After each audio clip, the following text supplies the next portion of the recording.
Hello, hello, hello. Assalamu alaikum. Mic check, mic check. I'm not sure if I'm audible or I'm not. Anyway, I have been putting this off for a long time, and I have just decided, nah, I'm not gonna put it off any longer. I'm just going to go ahead and just do it. So here we go.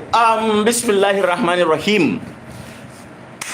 Guys, the world is changing. The world is changing, especially for the for the majority of us. Like, so much has happened in the last decade that it is a seismic shift that is taking place right now, and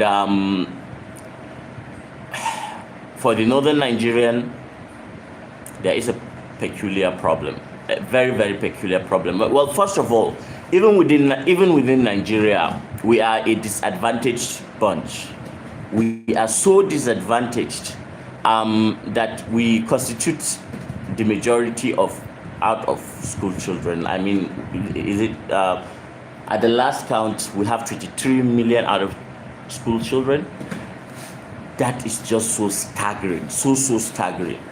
But the dynamics are changing. The world is changing. If you are the type that pay any attention to the news or anything like that, you would know that so much is changing. The United States, for example, that has been the world hegemonic superpower since after the Second World War, is seemingly in a decline. And I do not know for a lot of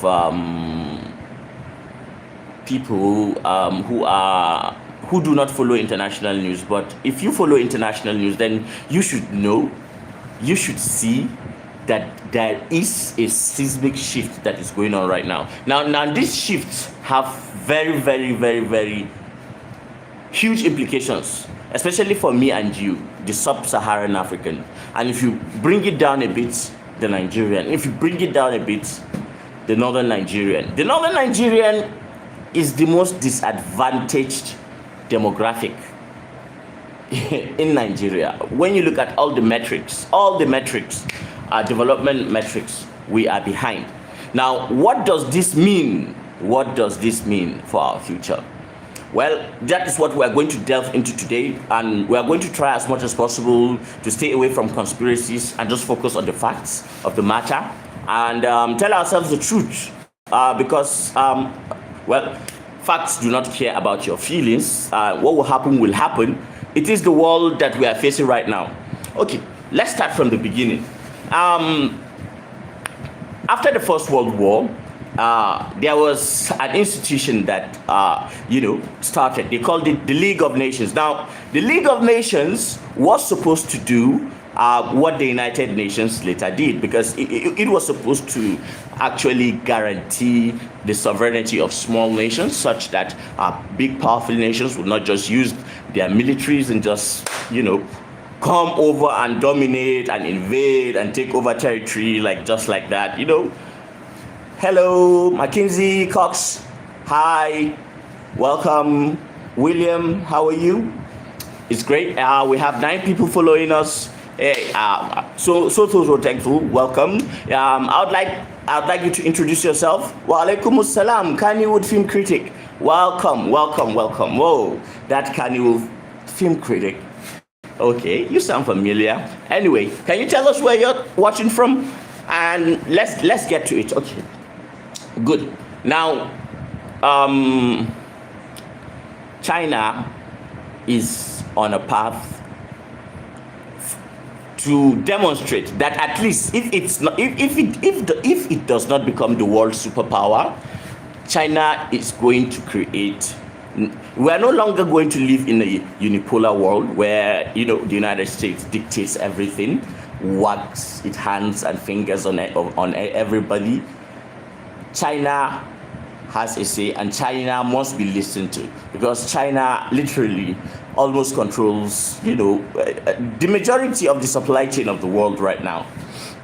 There are implications to this for people like us. Of course, for Africans, I don't want us to get any confused that maybe the Chinese are more benevolent than the Americans. No, the Chinese have actually become capitalists. Yes, it's a hybrid system that they run, but it is so authoritarian in the sense that there is no freedom of speech. And if, for example, China is to become the superpower, we're going to gain some things, probably in Africa, but we're also going to lose some things. So it's a cost-benefit analysis kind of thing, and that is where we're heading to. Now, picture this.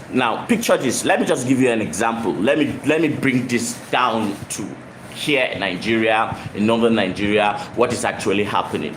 A typical example. I'll give you the stories of two people. One is Mr. Pam. Mr. Pam he's a farmer, a successful farmer at that for that matter. He lives in Southern Kaduna. There is one local government that they call Kachia in Southern Kaduna. Now, Mr. Pam is a ginger farmer. Okay, so he farms ginger. For the last four to 5 decades, Nigeria is the second largest world exporter of ginger. Then something happened dramatically, I think, 3 to 4 years ago. An American NGO or something like that, brought a proposal with a subnational government, and they brought some improved seedling, and then they went on an advocacy campaign to the locals, telling them that, okay, hey, this is a ginger seedling. If you want, this ginger seedling can give you 10 times more yield than the native ginger seeds that we have inherited from our great grandparents, from our ancestors. We've been planting this ginger for hundreds, maybe thousands of years, and it is adapted to the land. So somebody came from the west and brought some improved high yielding ginger seeds, and then somehow encouraged these farmers to abandon the native ones and plant that one. Now, what happened was a catastrophe.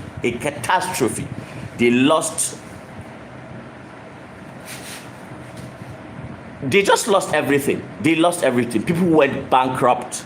A lot of people, the way it works here is that if you want to go, during the farming season, you have your seedlings, you buy fertilizer, you pay for labor, you pay for, the tractors and things like that. A lot of them went into debt to plant these seeds.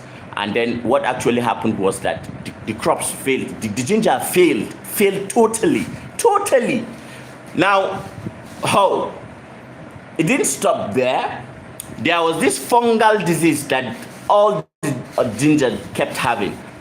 Now, before you knew it, the whole of the middle belt, anything ginger had this fungal disease, and nobody knew the cure. So right now, as I'm talking to you, ginger is very expensive in Nigeria. Something we used to get very cheap. If you buy ginger, say, of 100 naira, you could use it. If you're the type that even uses ginger, you could use it for, say, maybe 6-7 days a week. But now, for you to get 100 naira ginger that we used to get 4-5 years ago, you need to spend maybe like 3,000, 4,000 naira. That's how. Now, what's the implication of this? This is biological warfare. And that is why when people start to talk about GMOs and not trusting what GMOs mean for all of us, especially in Africa, I hear them, and I understand, but there is a place for genetically modified organisms, whether be it is in food or so. But the track record of these corporate organizations, especially the morally bankrupt corporate organizations that comes from the West and trying to invest in Africa, their approach, there is no ethics, there is no humanity in it. It is a domineering, and they want to dominate you. So Mr. Palm is now a pauper. Mr. Palm is a pauper. Mr. Palm, throughout, that's the only thing he has known. His father was a ginger farmer. His grandfather was a ginger farmer. His great-grandfather was a ginger farmer. Suddenly, just one season, and ginger farming is gone in Nigeria. The latest estimates is something around what remains of our native ginger species is just like 2% of what it initially used to be. 2%. Can you imagine that? 2%. Now, if you continue in this trajectory, that is telling you something. Some people are actually trying to, control our food sources so that they can have absolute control over us. PSYOPs, the way the United States have organized itself, post World War II, and the way it has tended to interfere in the internal affairs of other countries and all that. They are realizing that the dynamics are changing. We're in an information age, and people have access to a lot of information, and people have intuition. They can sift through what is true and what is not, and if things are fishy, you would know. So, for example, during the COVID crisis, if you're an African, nobody needs to tell you, especially if you are in Nigeria. Just put your mind back to that era. What really happened? Okay, these vaccines, we were told were available, but then who were the ones that were prioritized? Remember, the vaccines did not come to Africa. It did not come to Africa in time, and when it did, it was the Chinese that brought the vaccines, and then we later found out that the vaccines that the Chinese brought were not actually the real vaccines. They were some sort of serum that they just, pretended that were vaccines. That is how much they take us to be dumbos. Oh.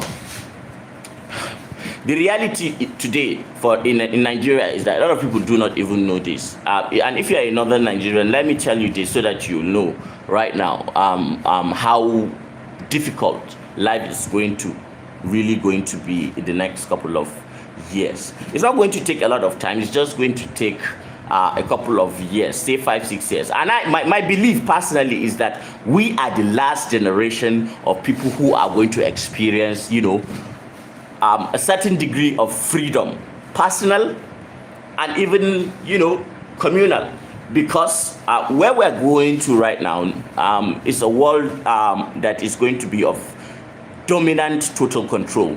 If you see the kind of capabilities that, say China becomes a superpower, it is already a superpower, but say it becomes the sole power, a hegemon, just like the United States. What do you think would happen?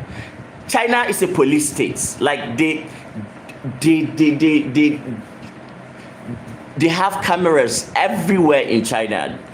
Your face, your biometrics is in the system.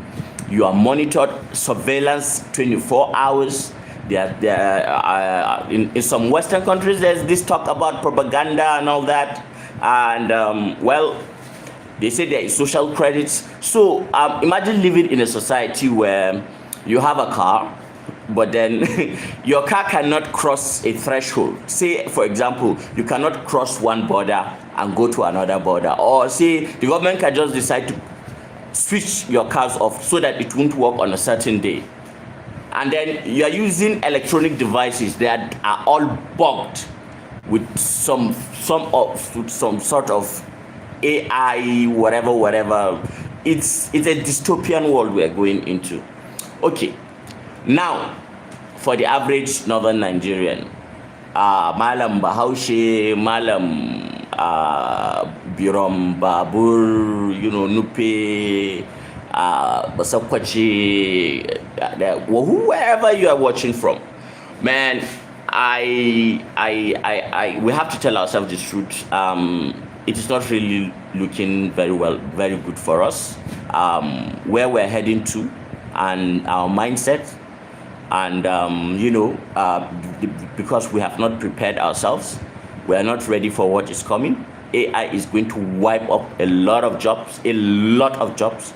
I'm not even talking about, say petty jobs, even jobs that people think are, top level jobs. AI is going to wipe them off. And what do you think would happen?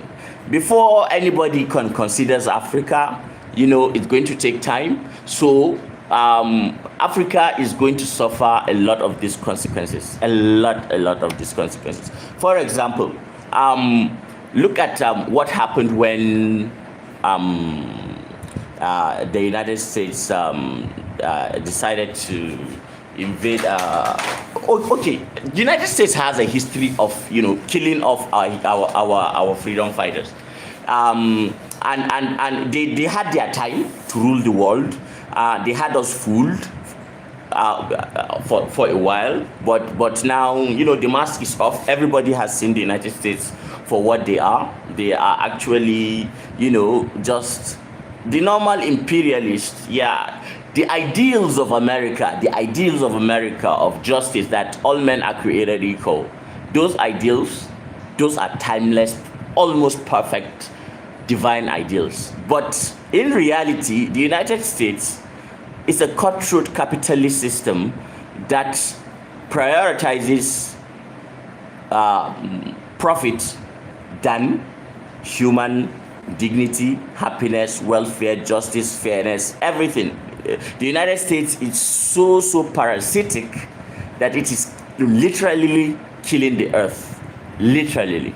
And empires rise and fall. We know that. So let's keep going. So United States, they give you the right to come online, say whatever you want to say. They don't care, except if you are a really high stakes target that they have to take you out because of usually economic interest. That's what the United States is. So now, in a world where China holds sway, things are going to be different because then now there's an element of competition, and when there's an element of competition, who are the people who usually have the resources so that people who want to come and compete for those resources? You hear about rare earth and China having control over rare earth, and so much so that even the United States and their military industrial complex cannot function without those rare earth. That is how far China has gone. I cannot lie to you and tell you that I like China. I do not like China in regards to the authoritarianism, the way the society, the surveillance is just so it's inhuman. I don't think it's right. Well, there is a market difference, and I want to point this out too. For me personally, as a Muslim growing up in Nigeria, and when I was growing up, we watched a lot of American movies, and most of the time we loved the American movies. We the way they presented themselves, the almighty America, how they did their stuff and all that. Then 2001 happened, World Trade Center, and then our lives have never been the same. It is a completely different world. If you were a Muslim before 9/11 and you are grown enough to understand what the world was like then and what it was post 9/11, you would see that, oh my God, there is a market difference. Even within Nigeria, that was the litmus, the fire that started, a lot of people hating Islam. And right now we are realizing, even the Americans are realizing, that it was an inside job. Just imagine how callous these people can be. And they have a military industrial complex.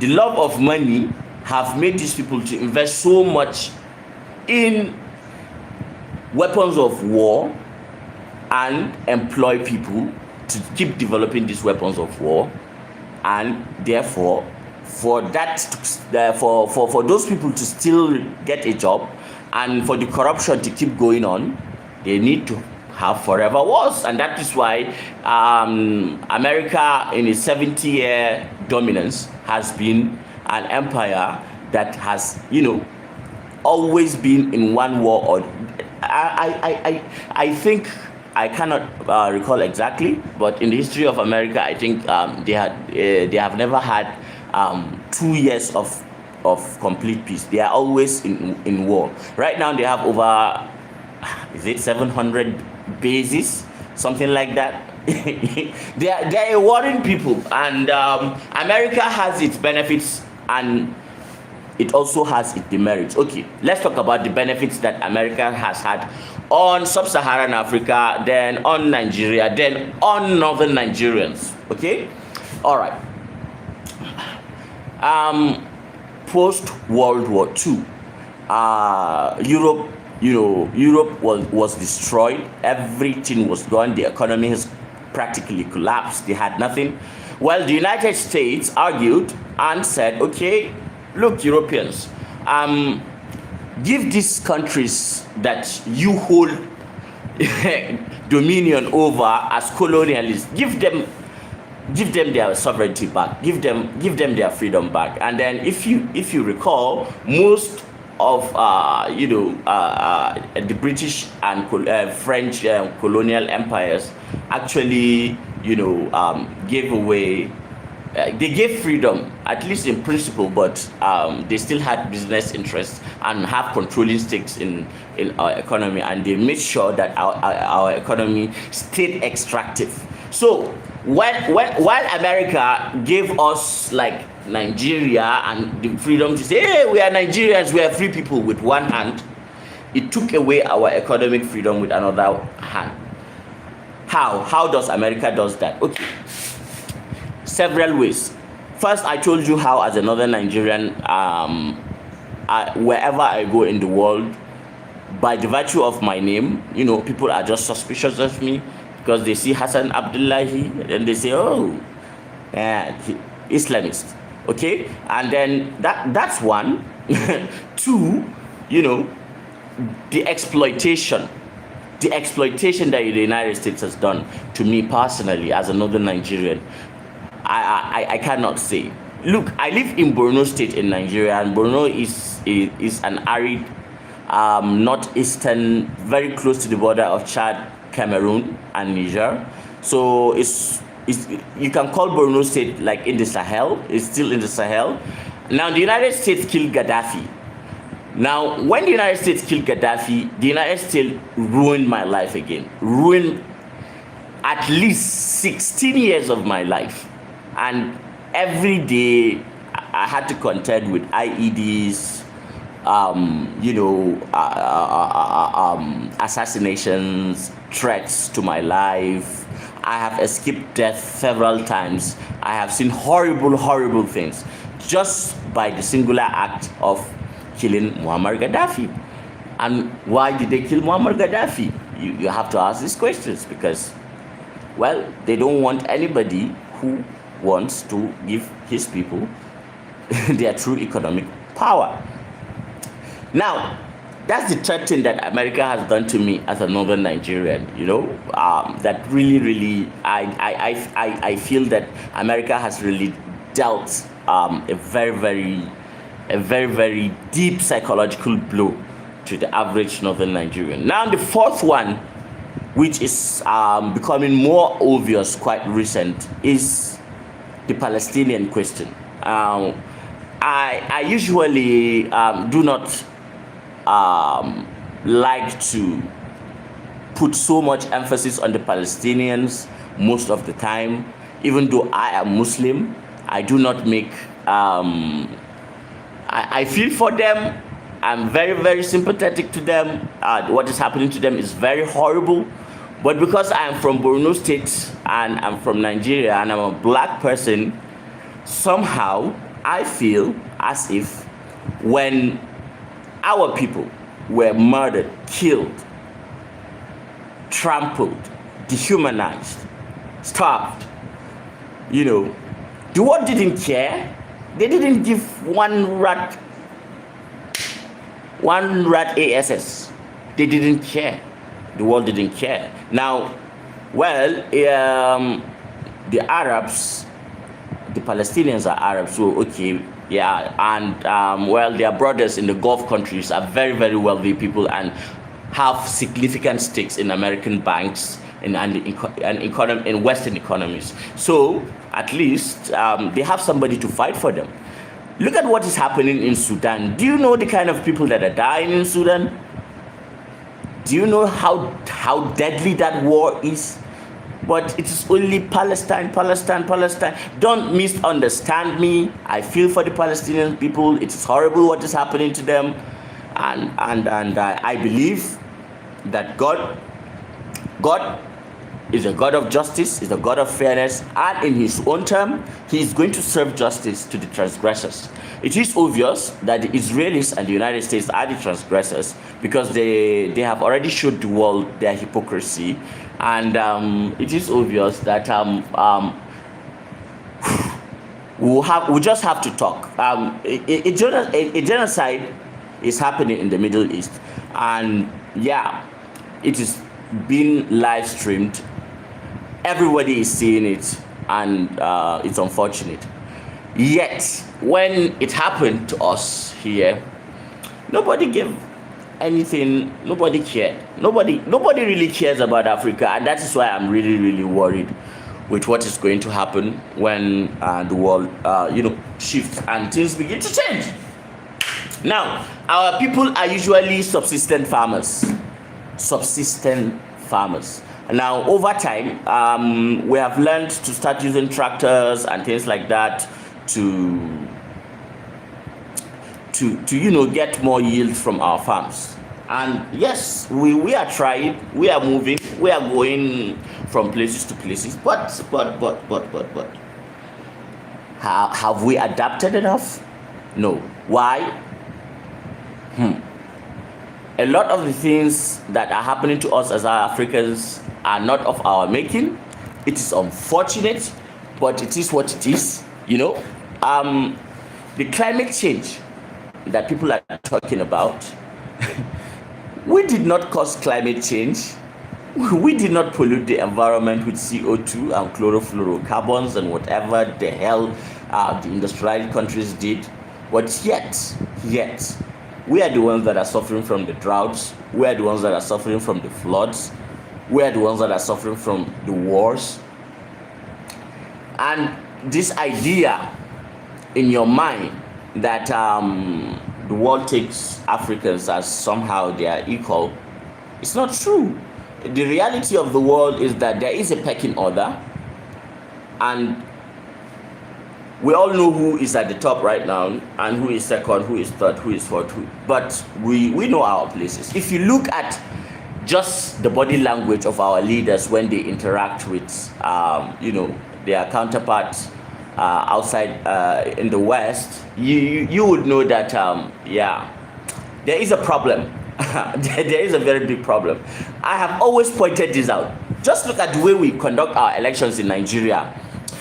Just what actually happens is the politician will come to a state, okay, and then they'll go and pack ordinary people, fill them in one stadium or one big field like that, build a temporary podium, put a loudspeaker or whatever, and then the politician will stand on that podium.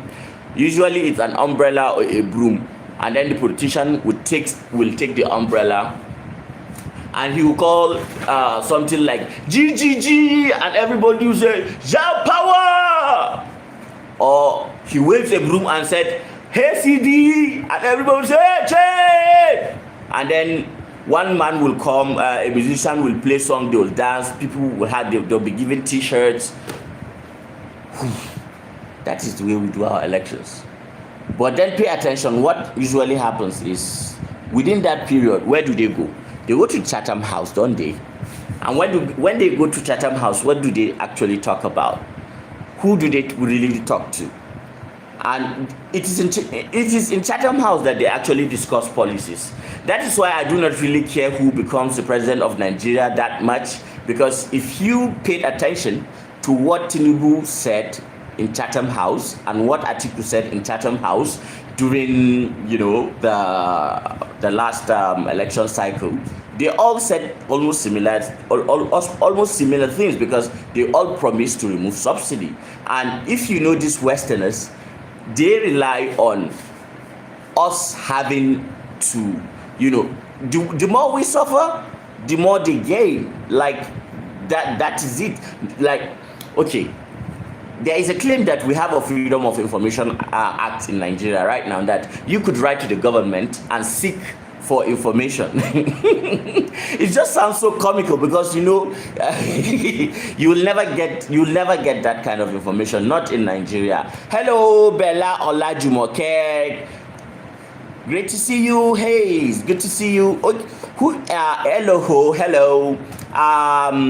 Zulul K-Dubs. Hello, how are you? And it's great to have you all here. We're talking about the Northern Nigeria and a changing world and what is about to happen, the pros and cons, what may work in our favor and what will not work in our favor. All right, now this is our reality right now in Nigeria. Okay, the Chinese do not love us. The Chinese are interested in our own resources. They are they are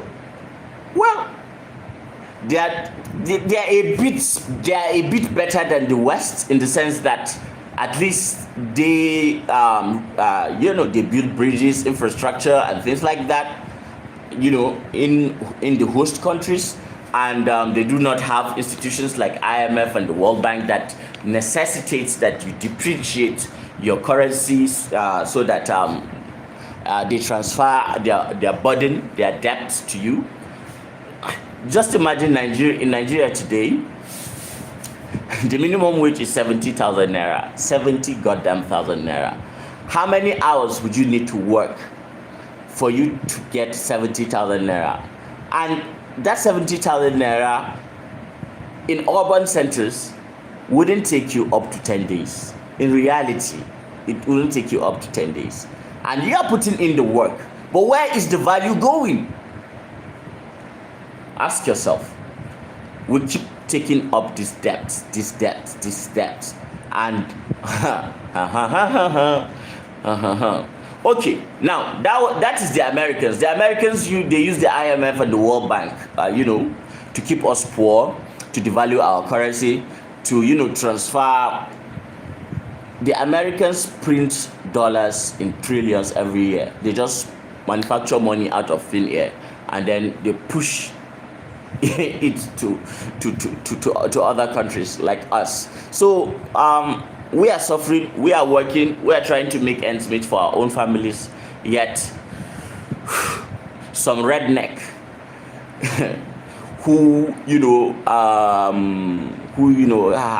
whose ancestors went to a continent that was dominated by indigenous people and massacred them to extinction.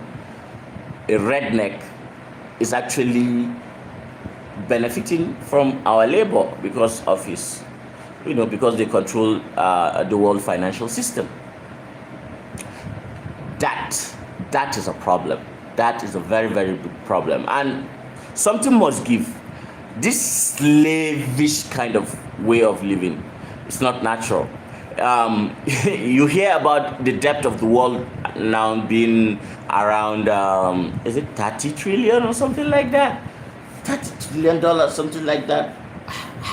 Yeah, I think I had 30. It's more than that. It's more than 30 trillion.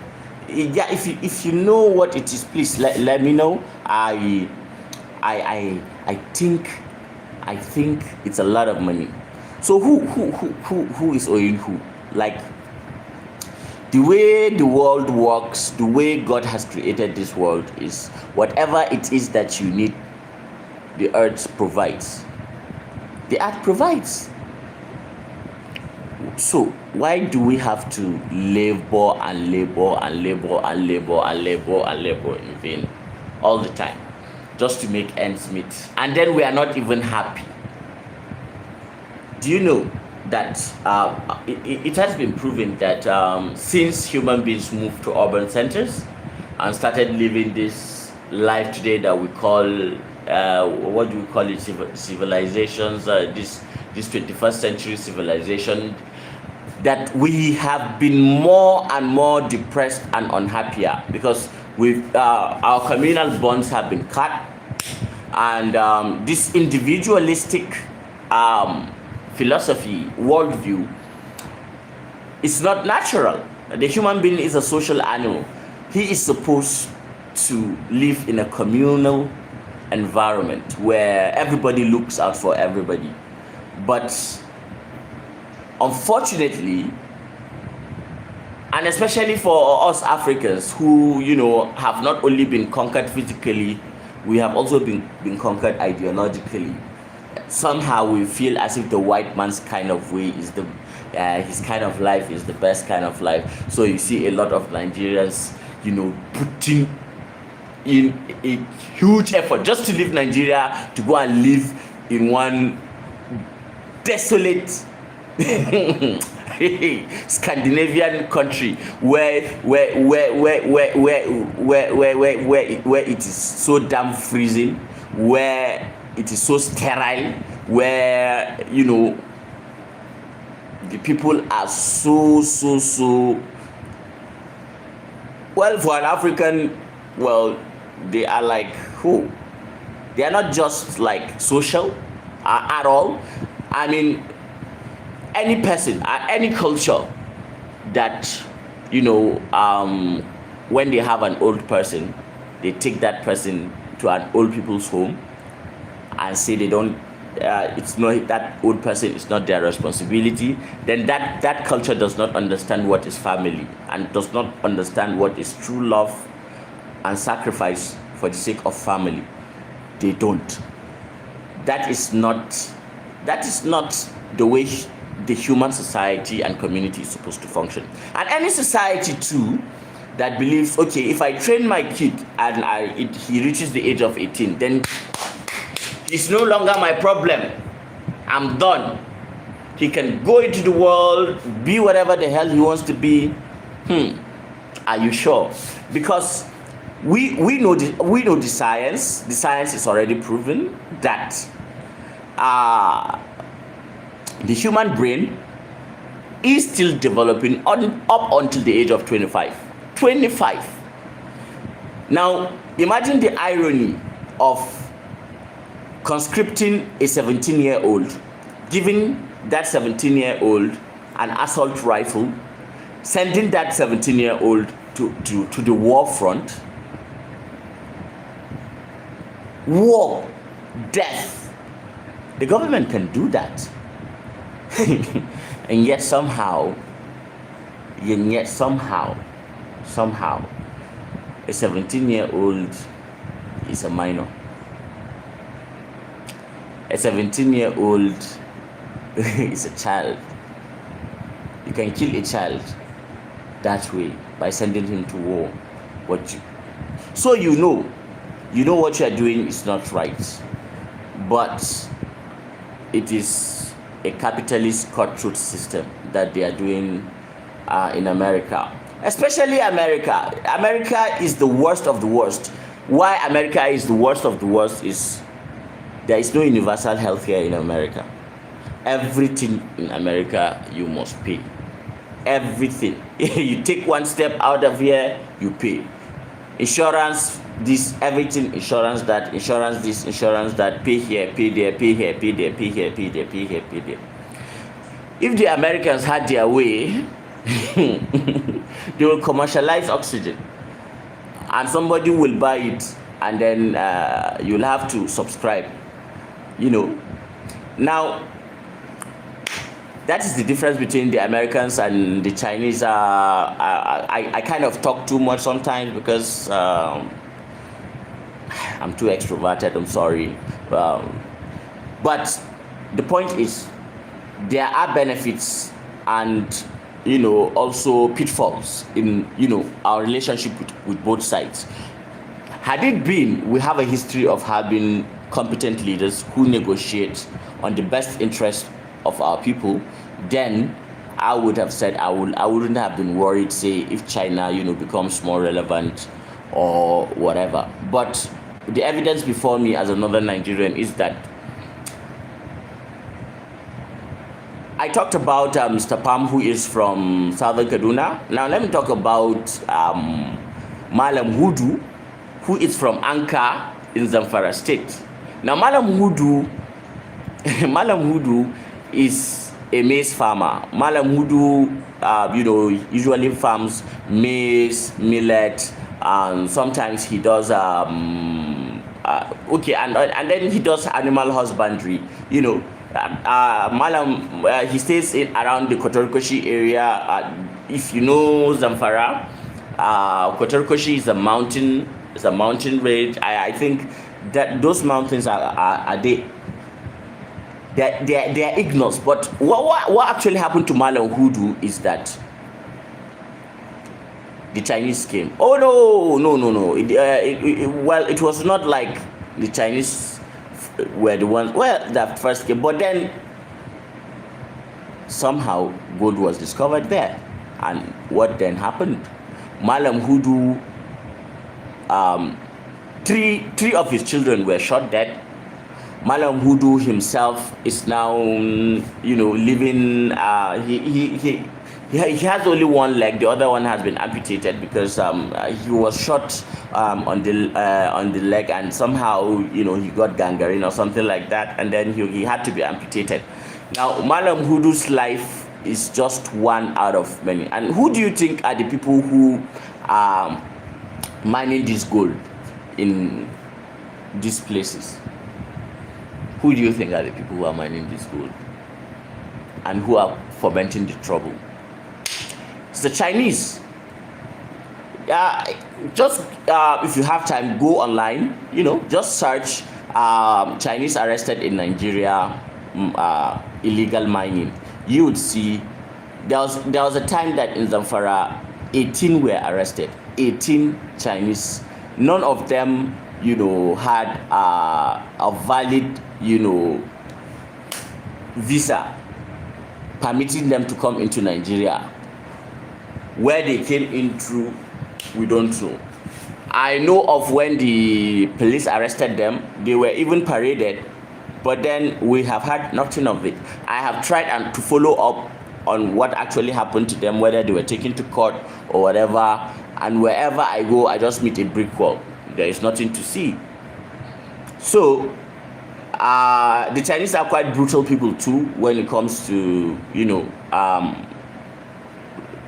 mineral resources, and because there is gold in Zamfara, a lot of them are there.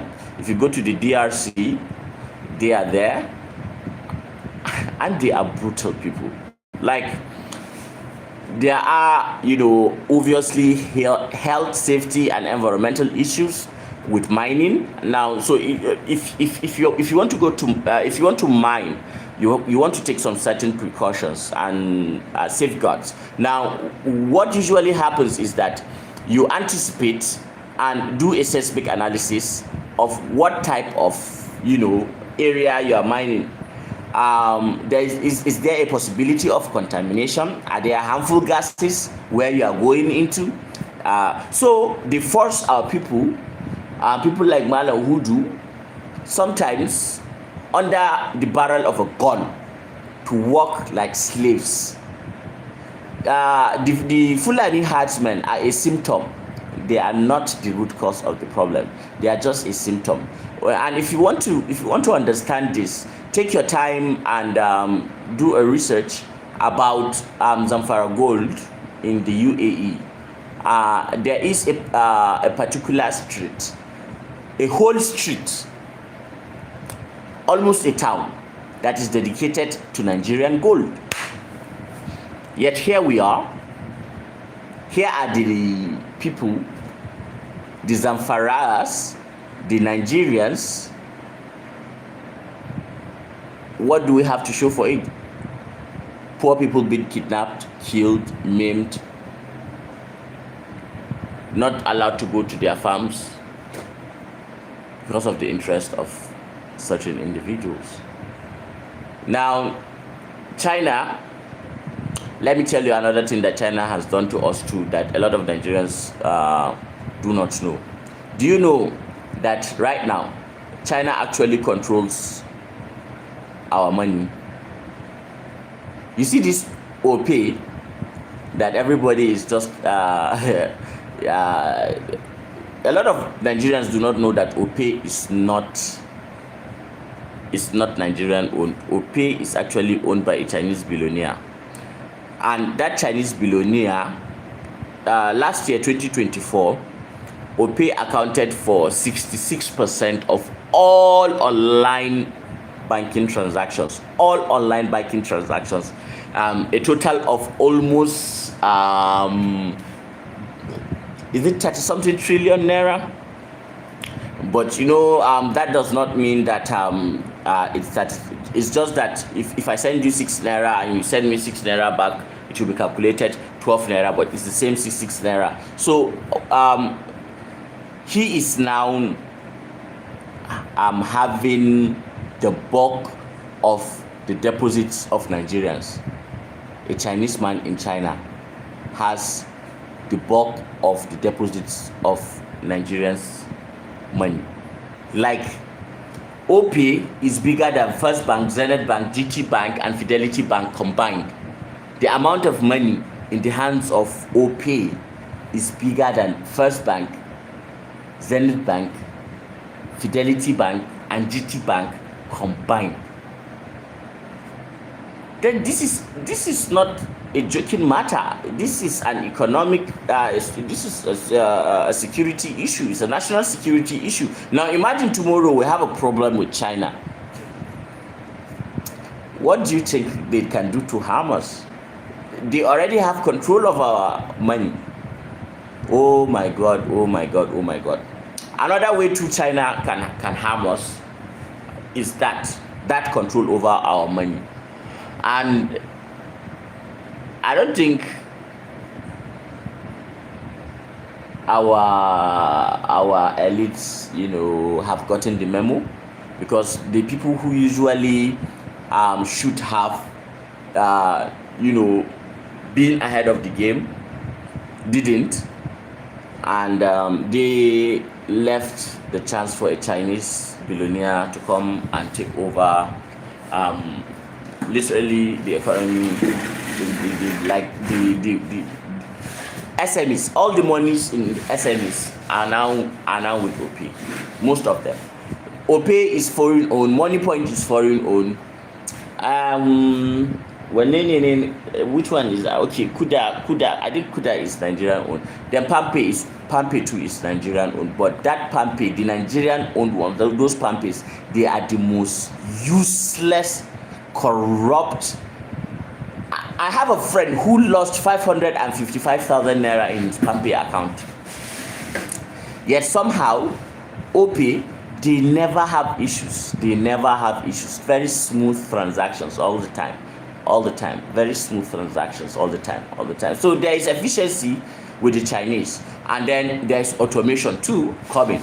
I don't know whether you have seen or heard that now the Chinese are operating automated ports, like docking systems where ships will come into the harbor, and then the cranes, and then the what do they call them? The forklifts, whatever it is, the big trucks that takes one thing from one place to another, store it from here to there. There is no single human being operating it.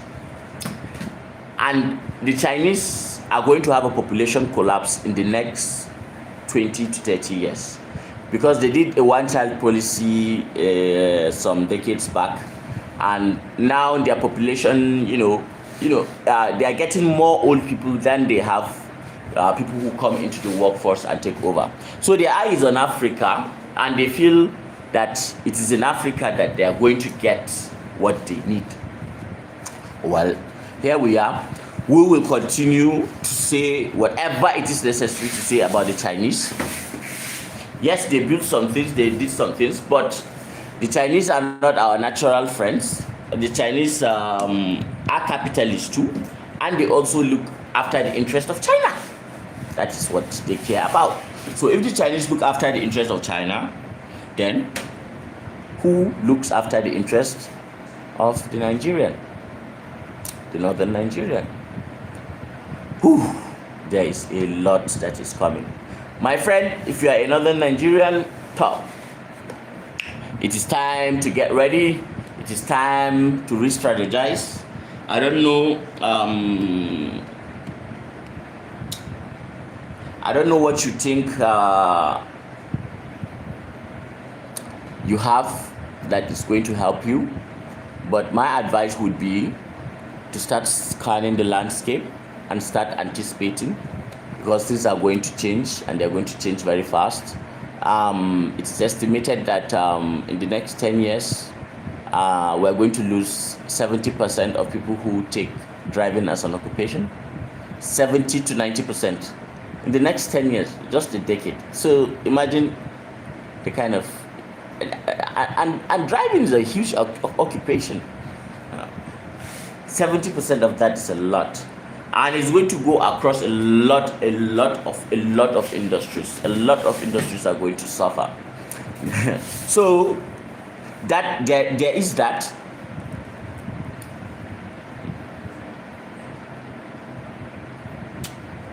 Well, maybe we should talk about some of the advantages of China, shouldn't we?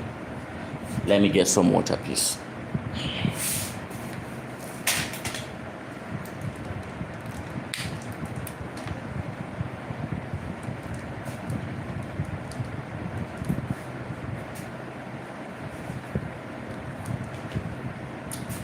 What time is it where you are?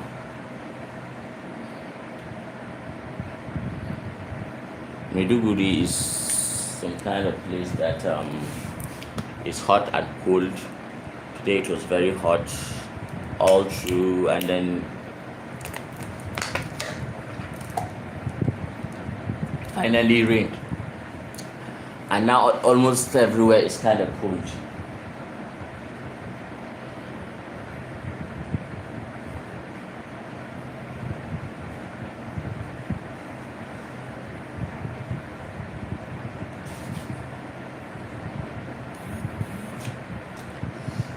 Whew. Okay, let's continue. Now,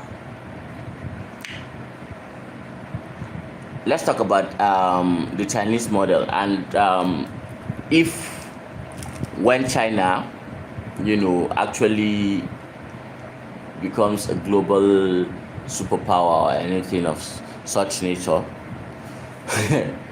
if they do become that, let's talk about some of the things that that could be beneficial to people like us in Africa if they actually do it.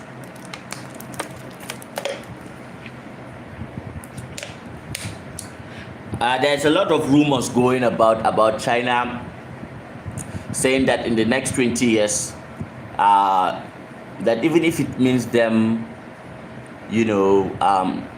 developing and constructing nuclear power plants, that they are going to electrify the whole of Africa, the whole of black Africa, because it's only black Africans that don't have electricity usually.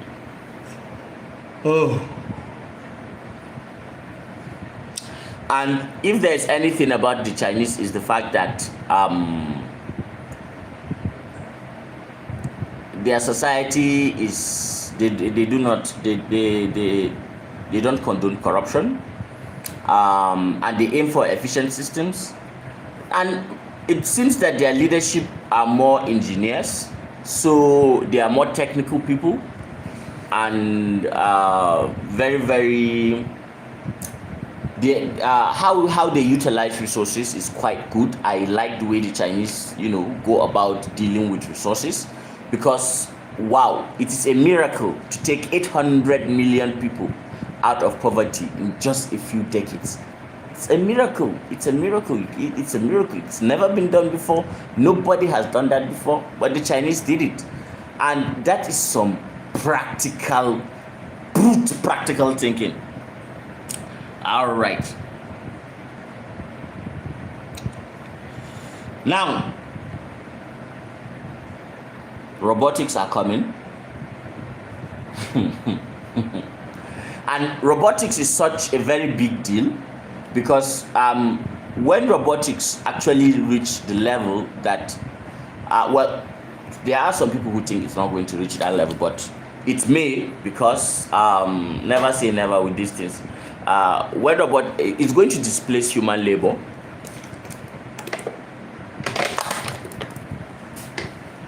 when human labor is displaced, wow, there's going to be a very, very negative incentive,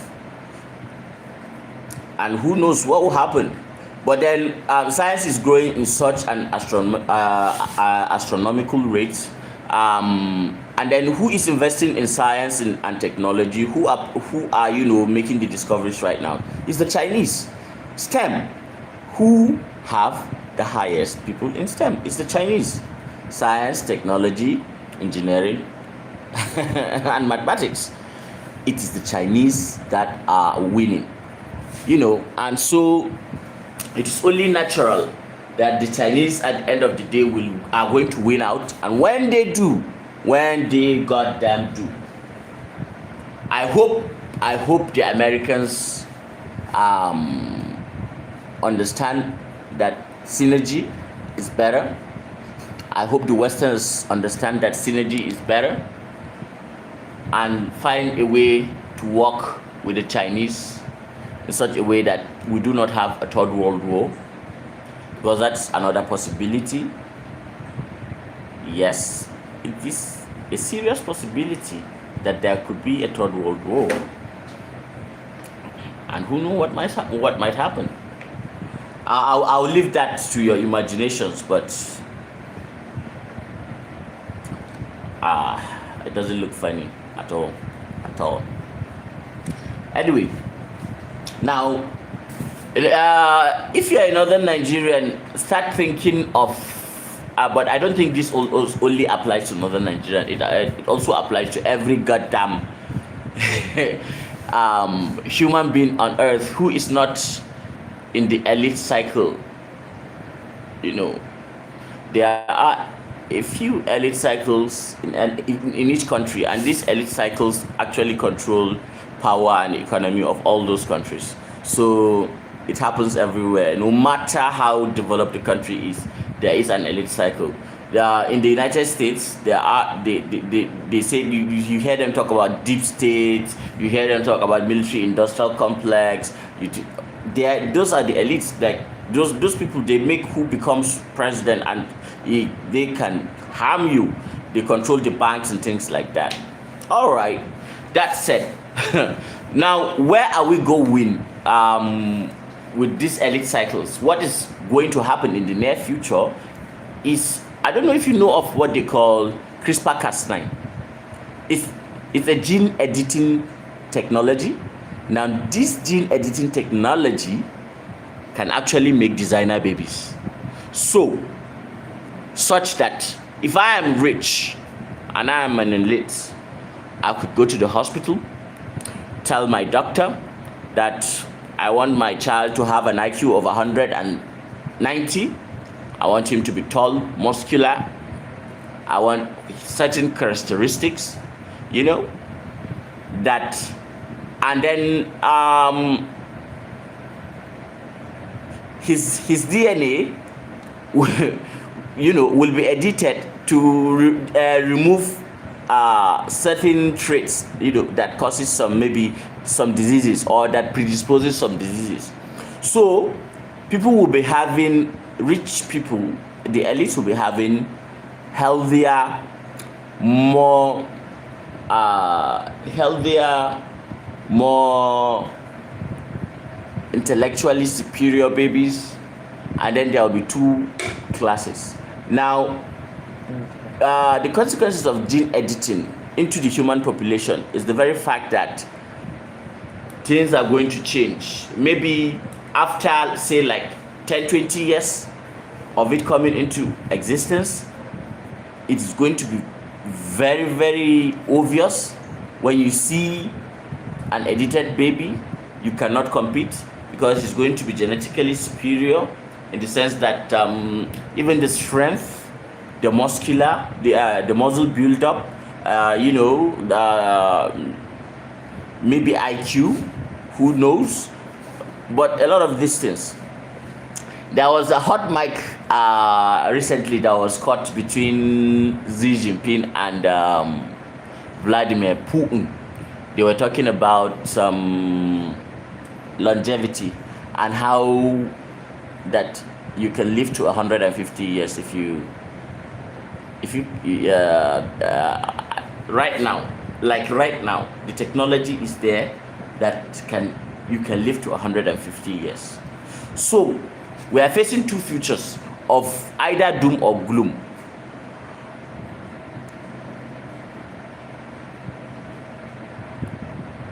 Either doom or gloom.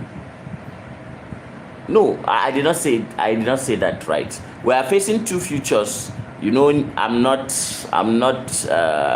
English is not my first language. I struggle to talk in English, but I just have to because of the audience that would probably get to watch this video and maybe see things from my perspective as a Northern Nigerian. Now, that said, think of it this way, the fact that there will be designer babies very soon, and then there will be two separate type of people roaming the earth: those who are genetically superior and people like me and you who are natural.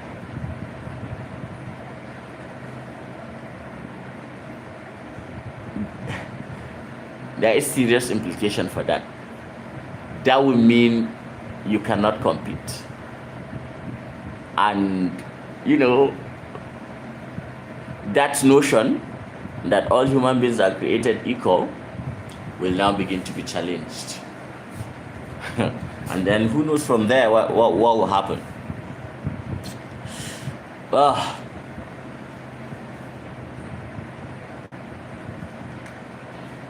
But I don't want to end this on a sad note. I want to end it on a good note. If you're a Northern Nigerian, Malam, barin baka shawara. Ka fara kallon abubuwan da kake ganin cewa, start looking at the things that people will pay for if there is a human feel behind it. Because whatever it is, nobody, no computer, no AI can replace the human touch. All right? And intuitively, whatever service that has a human touch in it will sell. It will sell. So you have to be deliberate about how you approach the next 5-10 years. Even if you have a presence online, it is not so much about the subscribers. It's not so much about branding. It's about community. Try to get community and loyalty. That is what will keep you afloat, not followers and branding and all that, because AI is going to do all that.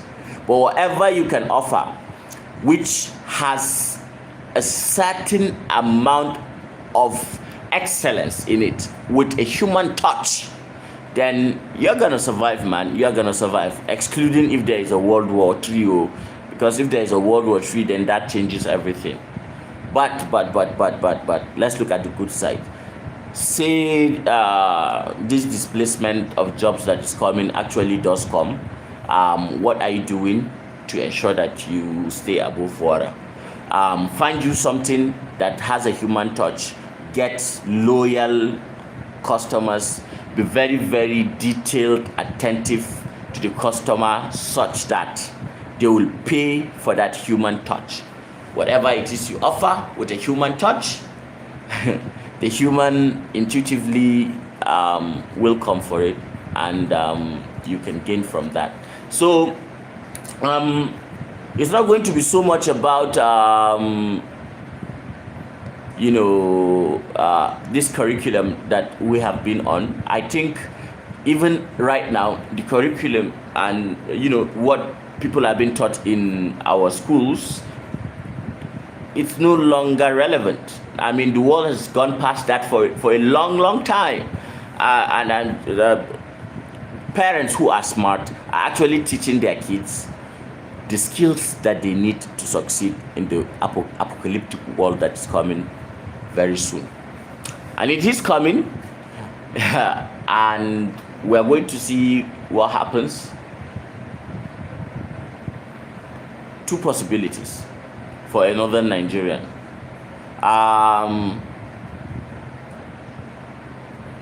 The Chinese do not exploit us as badly as the United States, do not wage biological warfare on us, do not poison us and our children with testing of vaccines like Pfizer did in Kano and killed a lot of our children, do not take us as test subjects. I don't really trust the Chinese that much. I don't really trust the Americans that much, but as an African and where the world is going, I just want all my African brothers and my Northern Nigerian brothers and sisters especially, take note, be deliberate, be strategic, find a way to prepare yourself for what is coming. And on a side note, what survival instincts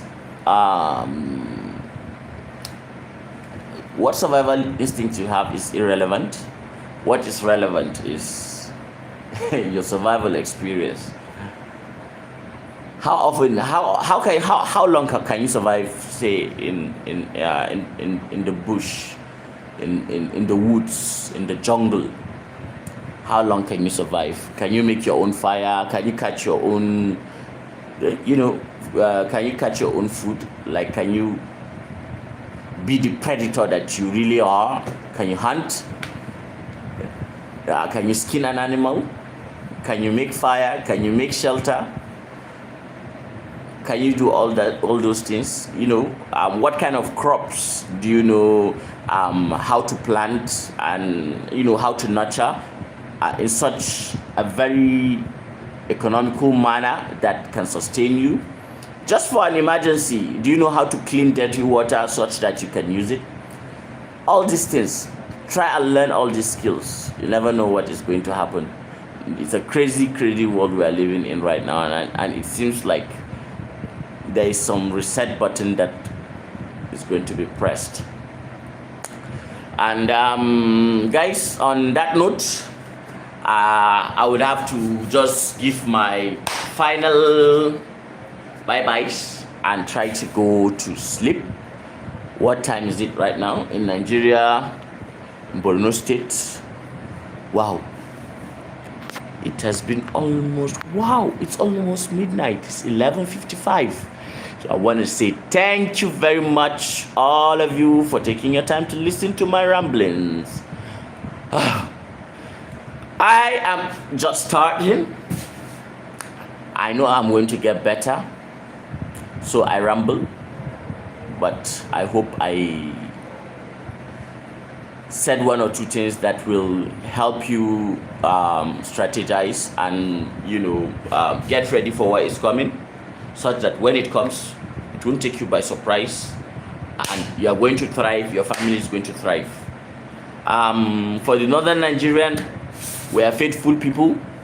We believe that God has a plan for us and that things will be fine eventually. And even if things are not fine, like physically, spiritually, we try to be fine. And if we are fine spiritually, then at least it takes off something. So the aim is to be at peace, and not to feel pain. Pain is just an indication that you are alive. And on that note, people, I want to say Assalamu alaikum, and see you on my next live. And I appreciate everyone. Ma'as salam. Bye.